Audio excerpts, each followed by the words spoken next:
आज का हमारा टॉपिक है जनरलाइज्ड वीकनेस। आजकल हर दूसरा मरीज़ जो हमें रिपोर्ट कर रहा है वो इस प्रॉब्लम के साथ आ रहा है कि उसको जिस समय थकावट रहती है, उसके पट्ठों में खिंचाव रहता है, जोड़ों में दर्द रहता है, बॉडी पेन रहता है और इस तरह के मिलते जुलते मसाइल। तो आज हम देख लेते हैं कि जनरलाइज्ड वीकनेस की क्या कॉजेज़ हो सकती हैं। लगता है बाजार के खाने बहुत खाते हो। जी डॉक्टर साहब। मैं ये मेडिसिन प्रिस्क्राइब कर रहा हूँ, वो आप ले लेना। अब कोई भी मसला हो तो मरहम से डॉक्टर की ऑनलाइन कंसल्टेशन बुक करो, क्योंकि डॉक्टर से बात होगी अब घर पर। बिस्मिल्लाहिर्रहमानिर्रहीम। अस्सलाम वालेकुम।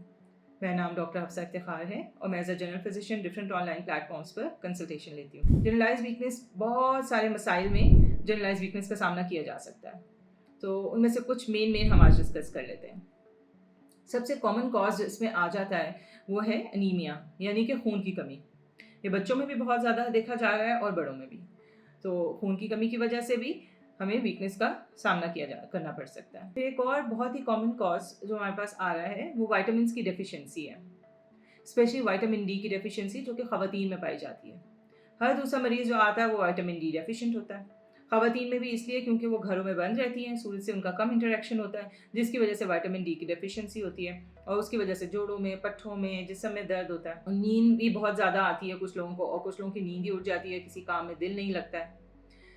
फिर इसी तरह एक और कॉमन कॉज जो है वो हमें देखने में आ रहा है वो है इलेक्ट्रोलाइट्स की कमी, जैसे कि calcium, magnesium, sodium.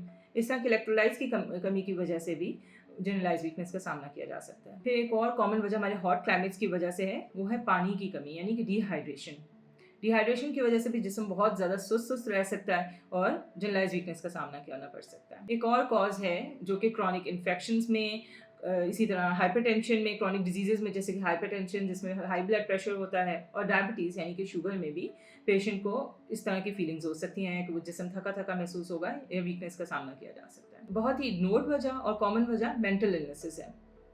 Mental illnesses यानी जहनी तनाव के शिकार की वजह से भी जिस्मानी तवानाई मुतासर हो सकती है। एक और हम आखिरी वजह डिस्कस कर लेते हैं जो है थायराइड के प्रॉब्लम्स में, हाइपोथायरॉयडिज्म या हाइपरथायरॉयडिज्म, यानी कि थायराइड की फंक्शन की मतलब उसके ऊपर अगर असर हो तो फिर उसकी वजह से भी हमें इस तरह के प्रॉब्लम्स, बहुत सारे प्रॉब्लम्स के साथ साथ जनरलाइज्ड वीकनेस का भी सामना किया जा सकता है। इन सब चीज़ों को और इसके अलावा और भी बहुत सारी चीज़ों को एवेलुएट करने के लिए हमारे पास डिफरेंट टेस्ट आते हैं, डिफरेंट लैब टेस्ट आते हैं, तो उसके ज़रिए हम लोग इसको डायग्नोज कर सकते हैं कि असल में क्या वजह है जिसकी वजह से वीकनेस हो रही है।